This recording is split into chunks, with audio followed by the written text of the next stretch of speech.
Hello, beautiful challengers. Welcome to day 3 of how not to lose your cool, especially when your kids do. Thank you for joining me. For those of you who are joining for the first time who don't know me yet, my name is Laura Dawn. I am your host of this challenge and the founder of the ADHD Village. I am an ADHD warrior mama to 2 amazing neurodiverse boys. They both have ADHD. So welcome back to day 3 of How Not to Lose Your Cool, especially when your kids do challenge. As you're signing on here, can you just drop a little hello? Let me know that you're here. Let us know where in the world you're from. I'm from Ontario in Canada. Where are you from? Hello, Tina. So glad you made it. Hi, Sam. Hi, Jenny. Sam, I'm guessing you're still out west, are you? Somebody else? Hello from Ontario. Oh, Hi, Jenny. my phone. Sorry. Lots of friends from, Sam, you're in Edmonton, and we have lots of friends from the United States, our neighbors to the south. Hello, hello, hello to somebody in Waterdown. Beautiful Waterdown. So glad you could make it. I want to thank everybody for participating and going all in and being brave and posting and sharing. The homework yesterday was deep. Like, you really had to take some time to reflect. I noticed people didn't respond to the homework thread as quickly yesterday as day 1 because you really have to take time to really think about it. I think that we don't take time to journal and reflect as much as we could, right? So thinking about what triggers you and your story beneath that was pretty deep. So thank you so much for trusting in the process and for going all in and being so open and honest and real. Hi, Diane. Hi, Terry. Hi, Jen. Hi, Jenny. Hi, Teresa. So glad you could make it.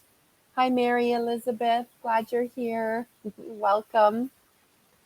Um, I wanted to remind you, if you don't have an accountability partner yet in the group, pinned at the top of the group is an accountability partner thread where you can find somebody in the group who can be your partner. Some of you are watching this with your spouse, or if there's some mother-daughter combos, that's so great too, because it's one thing to kind of watch the lives and do your own reflecting. But if you have somebody that you can connect with and who you can talk to with, then it just takes this, deeper to a deeper level. So connection is so important. It's important for our kids. It's important for us too. So finding somebody to connect with through all this is great. And I'm blown away by the ADHD Village, by the support that you're showing each other. People are posting and commenting and really showing a lot of support for each other. So thank you for that. Um,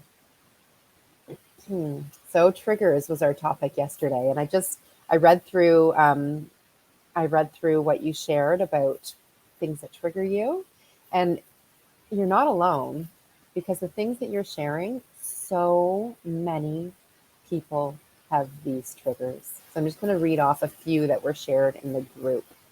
So a lot of us are triggered by our kids' behaviors.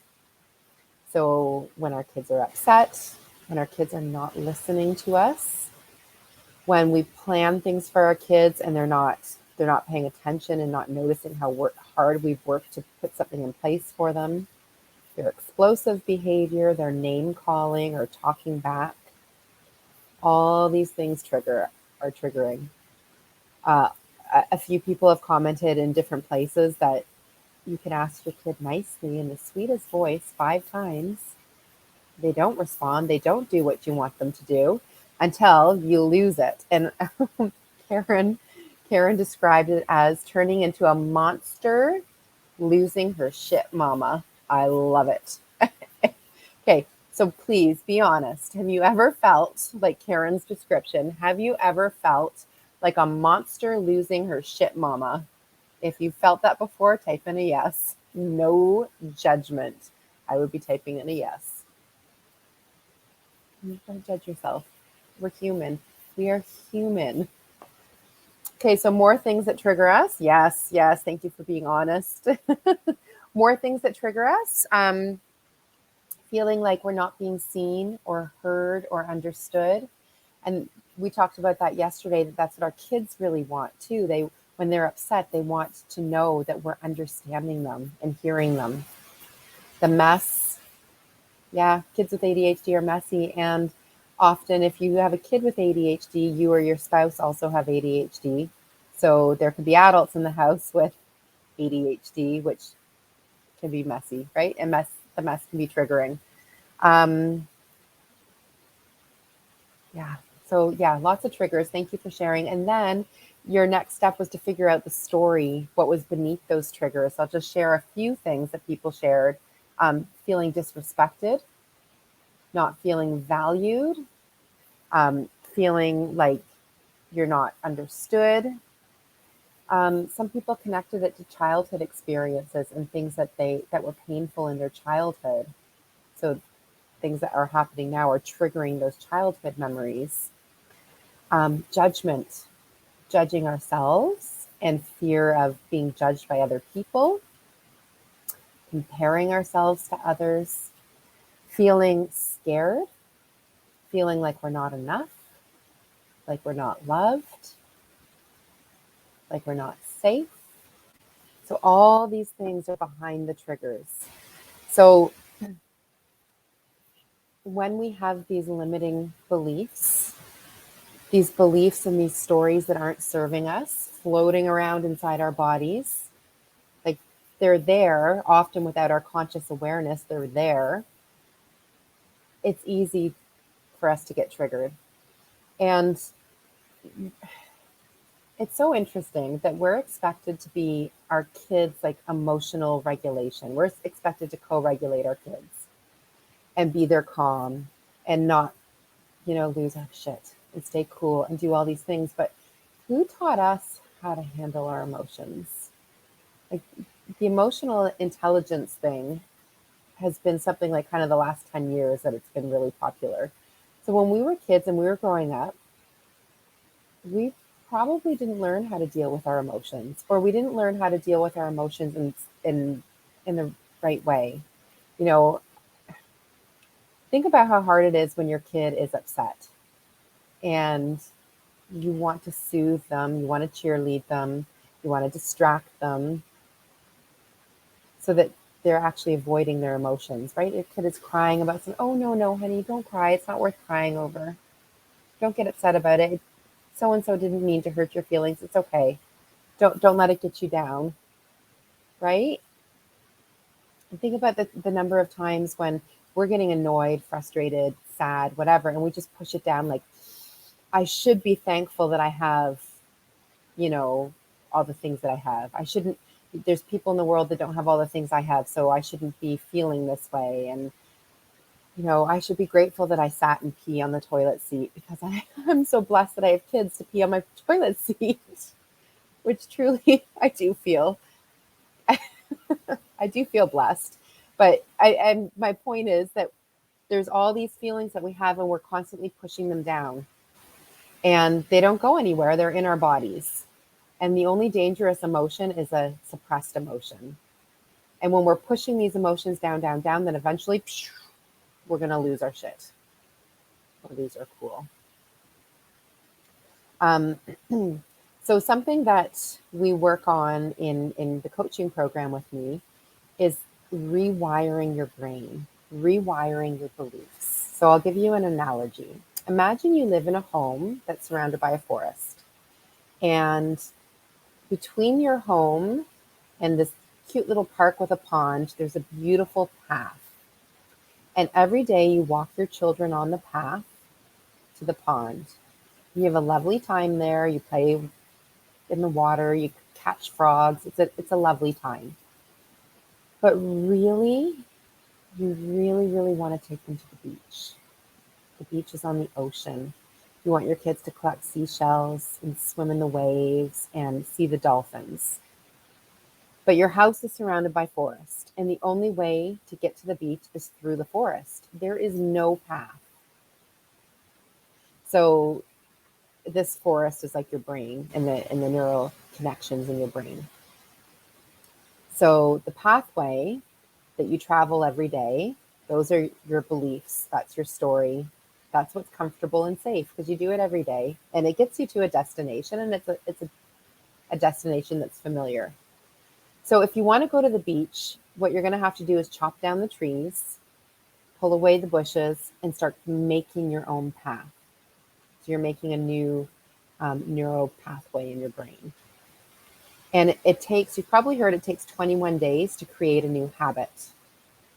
So if you work on this new path towards the beach for 21 days and you stay off the old path that takes you to the pond, after 21 days, the two paths will look the same. So the old path that you've stayed off for 21 days, it's going to start growing over with weeds. And the new path, you've cleared the trees and the shrubs, but there's still, some rocks and some weeds that you need to clear away. So the two paths look the same. So after 21 days, it's actually still easier to go back to the old path, your old belief system, your old neural connections, because it's familiar. And the magic number is actually 67 days. 67 days. After 67 days, the new path that you have created that goes to the beach where you really want to go, that path is now beautiful, and it's paved and it's smooth, and it takes you straight from your home to the beach.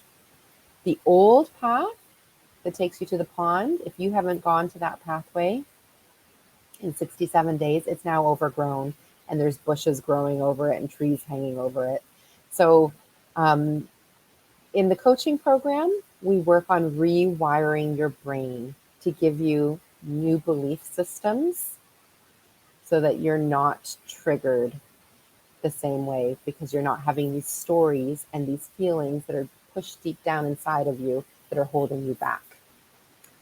Anyway, so I'd like to go on now to what we came here for today. And the topic for today is how to cool down escalations when your kids get escalated. So let me know if that's like one of your biggest concerns. Raising kids with ADHD is dealing with their emotional dysregulation and not knowing what to do, or not having the tools, or not having like the patience in the moment to cool down those escalations. If this is one of your biggest issues with ADHD, just drop a yes or that's me in the comments so I know it's landing with you.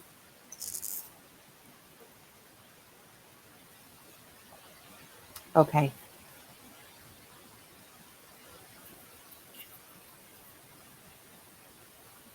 Yeah, absolutely. Thank you. Okay, so I know that we want to know what to do in the heat of the moment, like when all the emotions are high and we're all limbically charged. Remember from yesterday, WTFAC, what the fuck? So the what is what's happening in the world around you. So what's happening is your child's big emotional dysregulation. T is a thought. So you have a thought about what's happening with your child. That thought creates a feeling, and brain scans show us that the feeling happens after the thought. Your feeling then drives your action, which creates ultimately your consequence.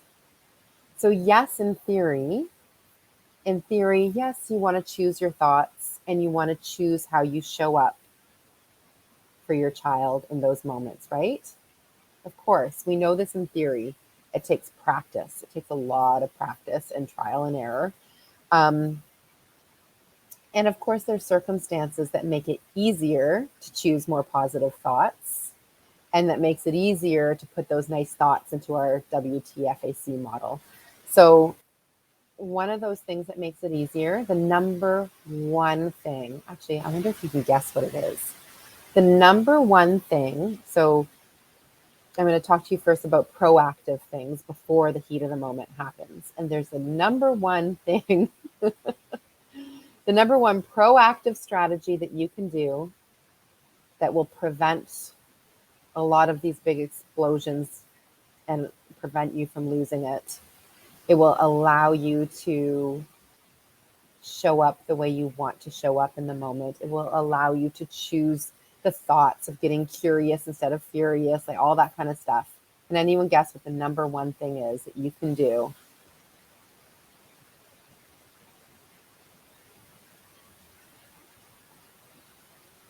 I'll tell you. I'll tell you what it is. Self-care. And I know that we hear this all the time. You have to take care of yourself, and self-care, self-care. And what does self-care mean? And self-care doesn't necessarily mean going to get your hair and your nails done. There's a lot to self-care. Yes, breathe, pause, exercise. Yes, yes. There's so much involved actually in self-care. And so many of the books that I've read and so many of the experts that I've consulted with have said that the parents taking care of themselves first is the number one thing that you can do to treat your child's ADHD. Mind blown. And enough sleep, yes. I remember when my kids were little and I had a behavior therapist come into the home, and she was going to take care of the kids for me for an hour or two. And she said to me, go and do some self-care. And I was like,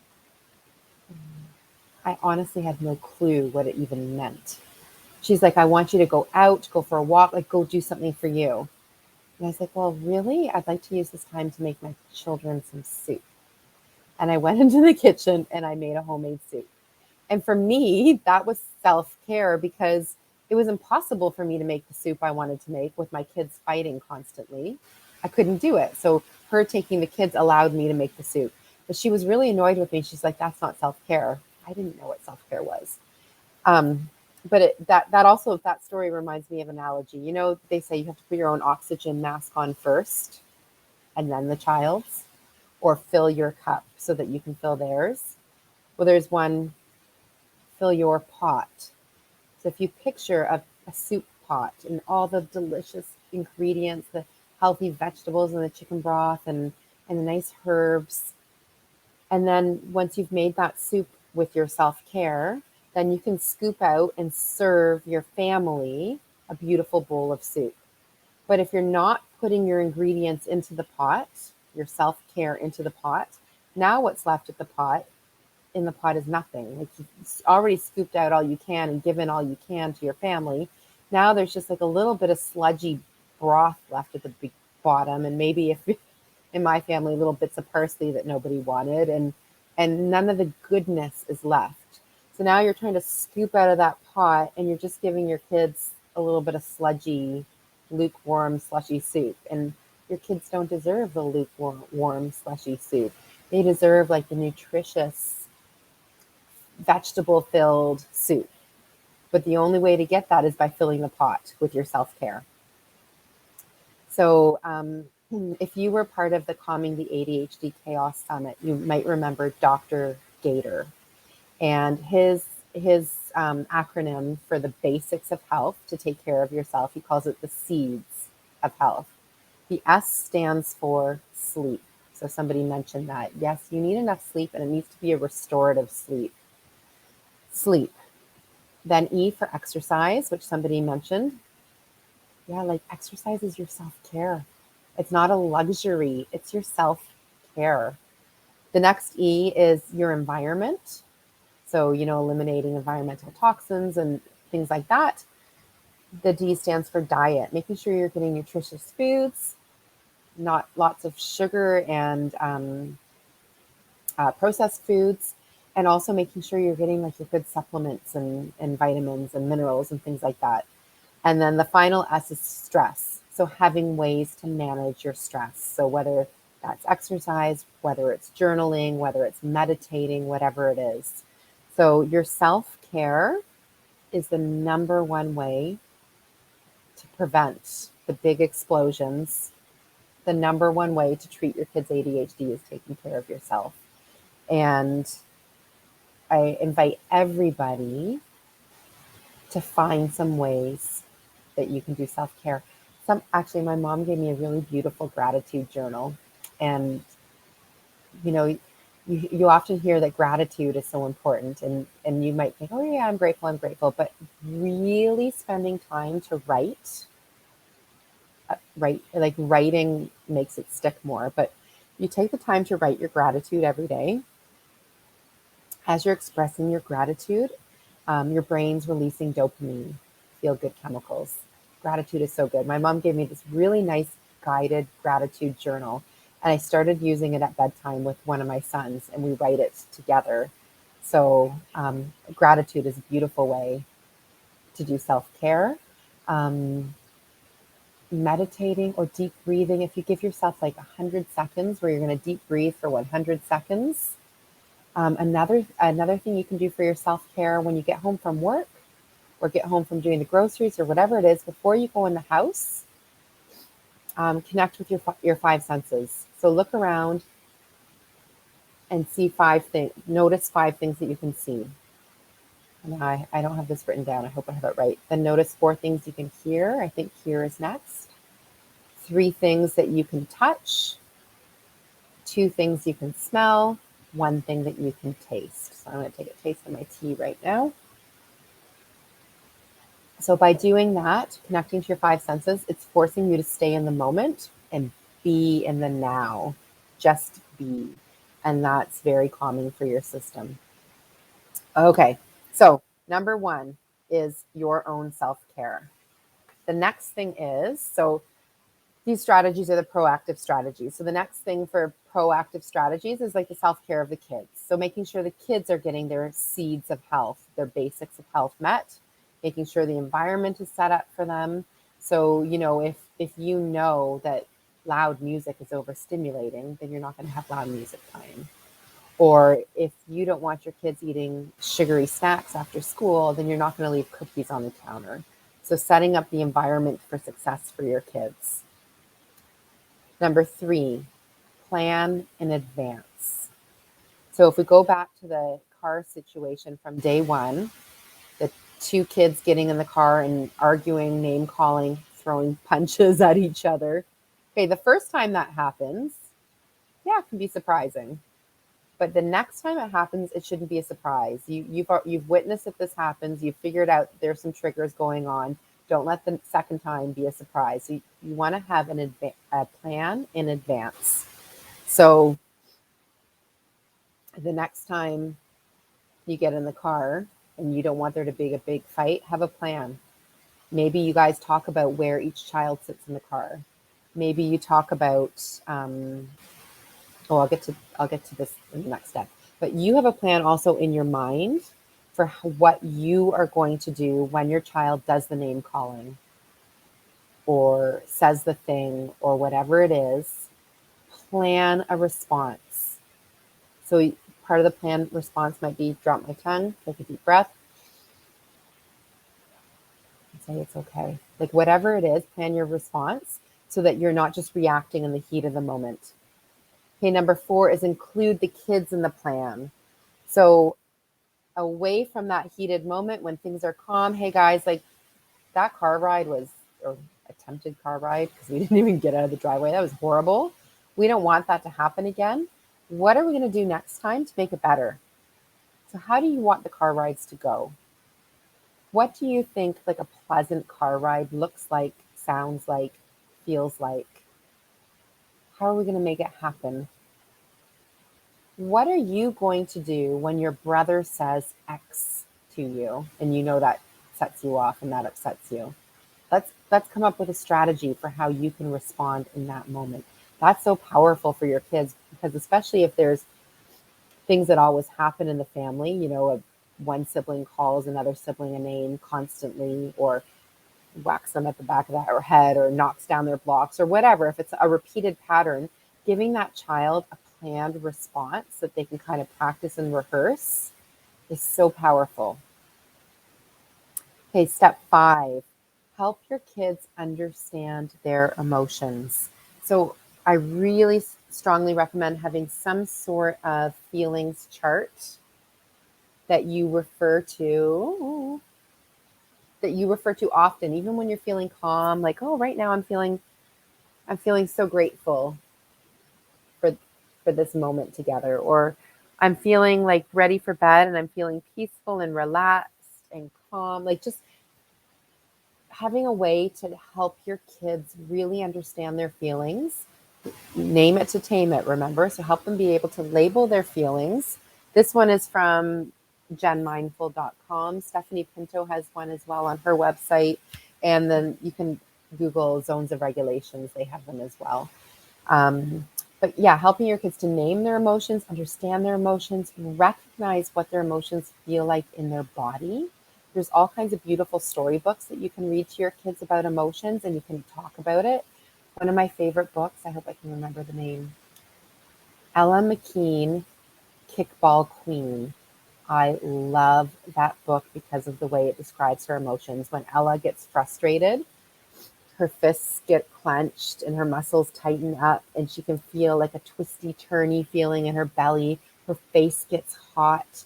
So talking about those feelings with your kids is so powerful, helping them recognize what it's like when anger comes into their body. What's it like when sadness comes into their body? And remember, it's okay to feel all the feelings. Feelings are energy in motion. It's okay to feel them. It's not okay to act in all the ways in reaction to your feelings, but your feelings are okay. Jen just right. I'm assuming high low is kind of like when we do the favorite part and least part of the day. Yes. And Leanne's asking, the book is called Ella McKean, Kickball Queen. I'll share it later in the notes. It's an awesome book. I love it. Oh yeah. So once your kids are able to name their feelings, recognize what their feelings feel like in their bodies, help them come up with some strategies. So when you're feeling sad, like it's okay to feel sad, but what would you like to do when you're sad? And have a list of strategies for them. Maybe they like to have hugs when they're sad, or lay down on their bed, or if you have a pet, maybe they like to snuggle with their pet or with a stuffy. Or maybe if they have a glitter jar, that's something they like to look at when they're sad. Maybe they like to look at a favorite family photo when they're sad. Um, Lots of kindergarten kids have their family photos in the classroom on the family tree, and that's where they go when they're sad. Um, when they're angry, what are some strategies that they can do when they're angry? Do they want to kick a soccer ball? Do they want to punch a pillow? Do they want to go to the bathroom and scream? What can they do when they're angry to get that anger? Pushing a wall is really good because when you're angry, you've got all this energy in you. You want to get it out. Walking up and down the stairs, going for a run if that's something you can do with them, or taking them for a walk or something. So that's strategy number 5 is to help your kids understand their emotions. And if this is something you would like to get into more with your kids, I do offer a 21-day challenge for kids, and it's offered on my website. So if you're interested in that, that's something that you can check out on my website. It's a 21-day challenge for kids, and it helps them really get in tune with their ADHD and their emotions. Okay, number 6. This one's called Code Red. So this is when things get bad. This is when your kids are hurting each other. Either they're hurting each other emotionally by name calling and being mean to each other, yelling at each other, screaming at each other, or maybe they're getting physical, throwing things at each other, or getting in. So code red. So I encourage all families to have an emergency word. In my family, our word is Ferrari. And we chose that word because we love from ADHD 2.0, Dr. Hallowell and Dr. Rady describe the ADHD brain as like having a Ferrari engine with bicycle brakes. So the Ferrari engine is your brain is going so fast, but your inhibitions, your ability to stop and put on the brakes, they're only bicycle quality brakes. So there's a mismatch between the speed of your brain and the power and the energy and the ability to stop.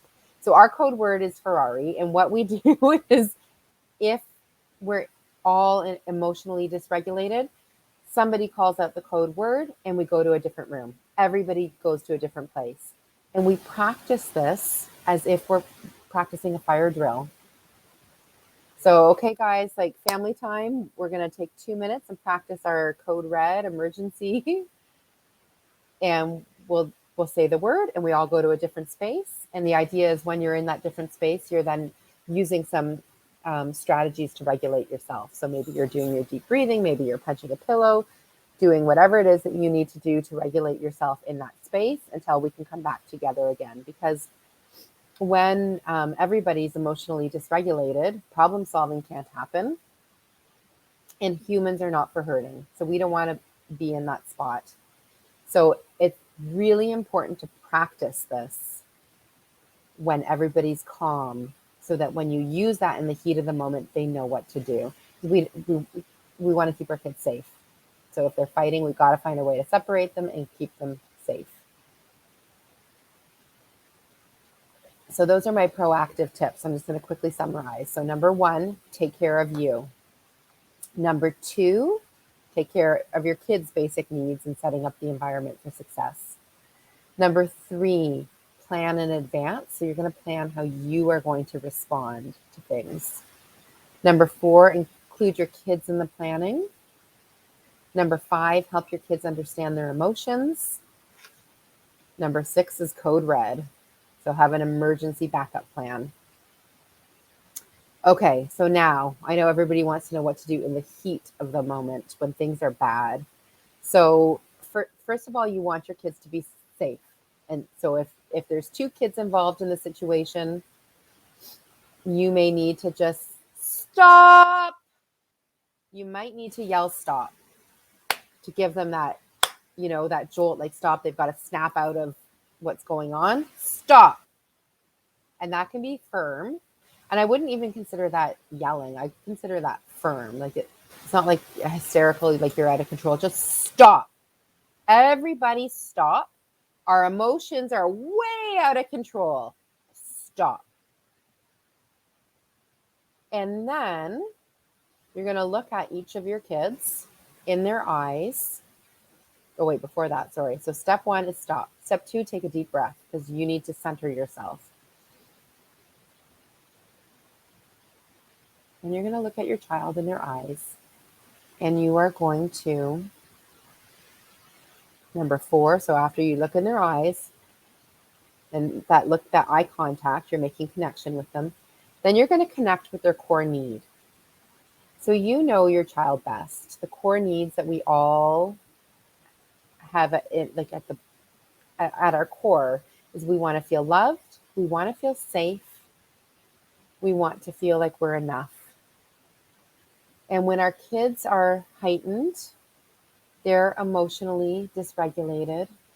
Their behavior is an expression that's coming from this brain that's dysregulated. So the first thing we want to do is we want to calm their nervous system down. And one of the ways we can calm their nervous system down, we talked about this yesterday, is by connecting. So the eye contact. And then you're going to say, I love you.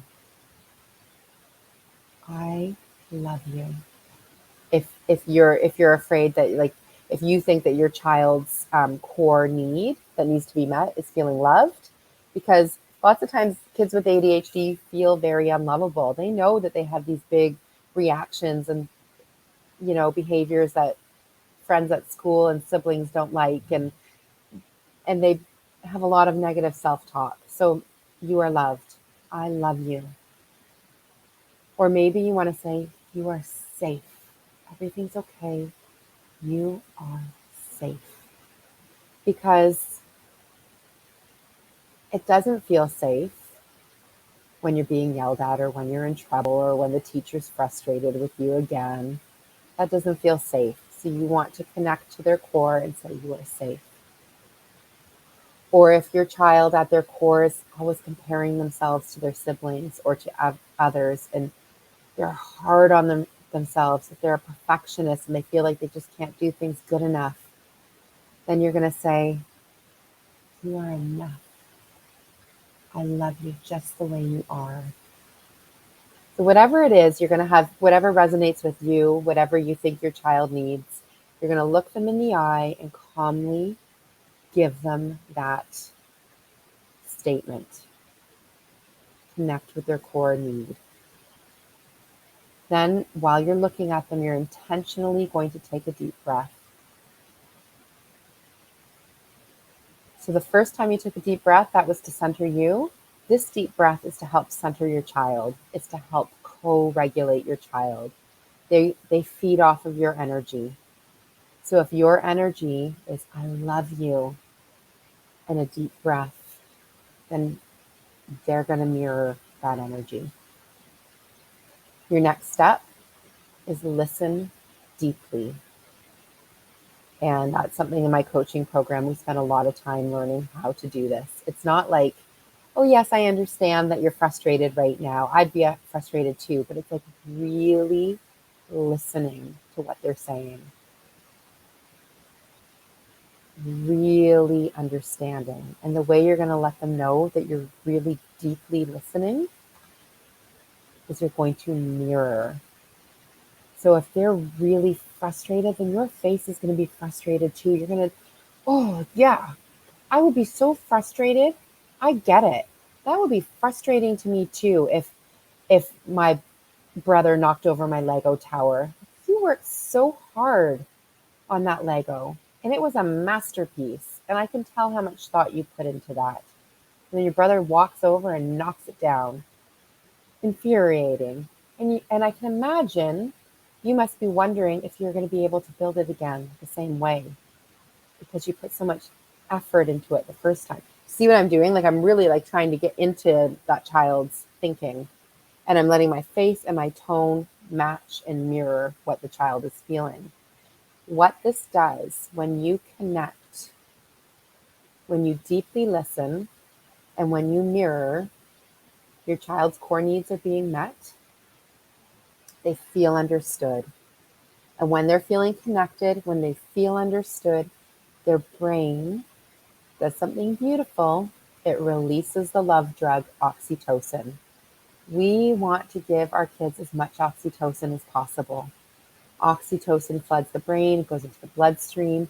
It instantly calms their nervous system, which is what we want, because that behavior is happening because they have a dysregulated brain. We want to calm the nervous system. Oxytocin also is going to block cortisol, the stress and the aggression. So let me just review those steps so far. Stop is number 1. 2, take a deep breath to center yourself. 3, eye contact. 4, connect with their core need. 5, another deep breath, and this is the one to co-regulate your child. 6, you're going to listen deeply. 7, you're mirroring. 8. So sometimes after step 7, you will be able to regulate your child enough to bring them down that you don't need to go on to step 8. Like sometimes just letting your child know that you understand where they're coming from and that mirroring is enough to bring them down. I want to mention too, all of this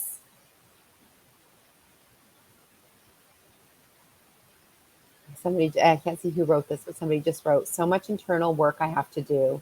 I can see myself doing this approach until the name calling starts, right? Your trigger. And that's why working with me in the coaching program helps with all of that stuff. But not everybody's going to work with me in the coaching program, and that's okay. Take what you can from these 5 days. Sorry, my train of thought now. Oh, yeah. So, yeah, just like this person said, it does take a lot. And you need to be so calm so that you can do all of these things, validating, mirroring, listening, the co-regulation. And that goes back to the being proactive and doing your self-care. And if you haven't had enough sleep, if you haven't had enough water, good nutrition, your exercise, filling up your soul. Like maybe your soul is filled on having a cup of coffee and reading a book. Or maybe you fill your soul by going for a bike ride or writing in your journal, whatever it is. Like you need to do those things for you so that in the heat of the moment, you can be there for your child. The other thing is, if you can't be there in the heat of the moment because you've just had it, you've had it and you cannot be the calm in their storm, then you need to leave the space, right? You don't want to stay there and get into the yelling thing. So this is where if you have another adult in the house, you guys can have a code word. And that means like, I'm passing it off to you, I'm out. So my husband and I have a code word, and he'll often go for a walk or he'll go lay down if he's like signing out. If it's me, I use my secret weapon. And I will teach you my secret weapon tomorrow. And it's the best way to deal with my emotions. So you'll be learning my secret weapon tomorrow. Okay, so back to step number 8. So usually you, by using these strategies up to this point, you'll be able to regulate them enough. But if you haven't been able to at this point, then you're going to offer them a strategy. So going back to the proactive, where you have the kids coming up with strategies of things that they can do when they're feeling overwhelmed, when they're feeling tired, when they're feeling angry, sad, go to their list. So you can offer a strategy. You can say, do you want to still feel mad? Do you want to still feel sad? Sometimes they want to stay in that emotion, and that's okay. Or you could say, do you want a strategy? And then you can have your little list of sad strategies. Would you like a hug? Do you want to go snuggle your pet? Whatever it is. So that's step number 8, is offering a strategy for your child. And that's from something that you have planned ahead of time, so they know what these strategies are. Step number 9, now you get to address the behavior. So once the emotions are out of the way, once you have helped your child regulate their nervous system, then the upstairs brain can get turned on. They can be in their prefrontal cortex thinking brain, the rational brain, using problem-solving skills once those emotions are low. And sometimes you might not be able to address the behavior on the same day. You might have to wait till the next day. Or you might have to wait, half an hour or an hour later once things have really cooled down. So then you want to address the behavior, and this is where collaborative problem solving comes in. You can say to your child, wow, I really noticed that you were really upset when X, Y, or Z happened. What's up with that? Or let's talk about that. What were you feeling? What was going on? And you work through the problem together, come up with a plan for things that they can do next time. Talk about how they felt in the moment. They remember how angry they felt, and how did they know they were angry? Where did they feel anger in their body? All of that good stuff. So I'm going to just do another recap. And we're nearly done. I'm watching the time. We're nearly at 45 minutes, and I know I wanted to keep it to 40 minutes today. So being proactive, take care of yourself is number 1. Take care of your kids' basic needs and environment, number 2. Number 3, you have a plan for yourself in advance. Number 4, include the kids in the planning. Number 5, help kids understand their emotions. Number 6, your code red.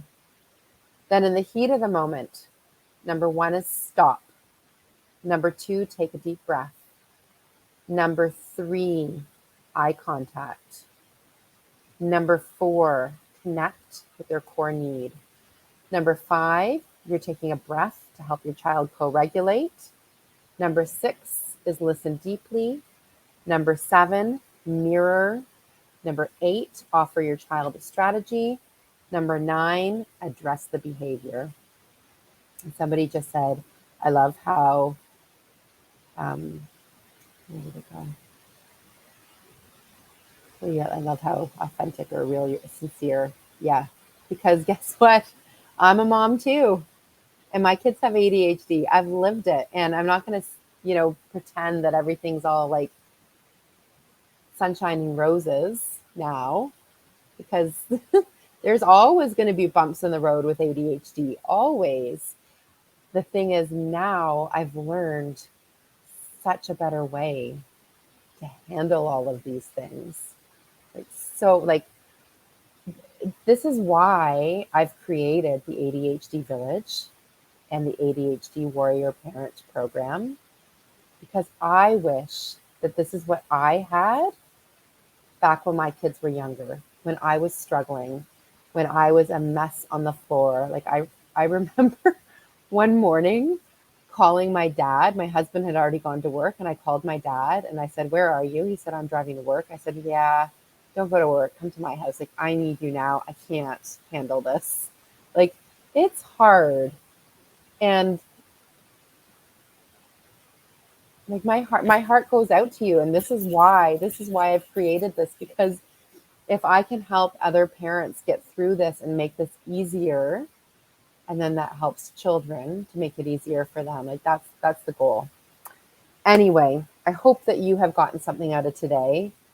Your homework is to find the day 3 thread in the Facebook group and write which strategy are you going to try first? Because I know that's a lot of information going at you, but what one are you going to try first? Which one resonated with you the most? Or if you're responding tomorrow, maybe you'll have a chance to try one of these out, and you can let us know how it went for you. So that's the first part of the homework. Second part, be brave, post in the Facebook group, share your aha moments, share your biggest takeaways. And part of that, comment. When you see somebody's posted and they've been brave, comment. Give them the support. We are here to support each other. It's so much easier when you're in a village that is supportive and not judgmental. That's what the ADHD Village is for. And tag your accountability partner or your friend that's in the group so that they're part of the conversation. Number 3, remember to ask your questions. So I will be reading through all the questions and responding to them all on Friday. And number 4, thank you so much for sharing on your social media, www.baddestchallenge.com. I'd love for as many families to have this challenge as possible. And so tomorrow, some exciting things are happening tomorrow. Tomorrow, you're going to really step into your power. You're going to learn about being a warrior mama or a warrior dad. That's tomorrow. Also, I'm going to give you my number 1 strategy on how to deal with emotions. The number 1 strategy that has helped thousands of people. So you want to make sure you're here to see that. And tomorrow, I will be doing the draw. So there will be a winner. The 3rd place prize is an Amazon gift card. There will be a 2nd place prize, which is the 21-day challenge for kids. And one lucky person will get a scholarship for the ADHD Warrior Parent Program. And that's a 6-month program of support, of education, and coaching. So you're going to want to go all in, be brave, do your homework, and tomorrow we'll find out who the winners are. Have a beautiful evening, night, day, depending on where you are. If you're watching this on the replay, remember, type in #replay. I'm so grateful and honored that you have shared this time and space with me, that you've chosen to be with me. Thank you. From the bottom of my heart, thank you. And you are doing amazing. You've just done 3 days of a challenge because you are an amazing parent. You are invested in helping your child. So thank you. Bye.